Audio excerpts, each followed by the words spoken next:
In this tutorial video, we are going to show you how you can move your x-axis value to the bottom. Here, first of all, you need to select the x-axis value.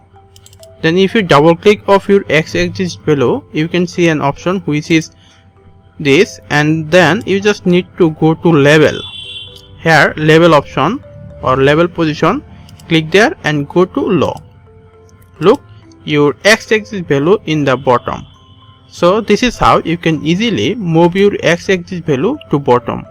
Hope that you like this video. Thanks for watching.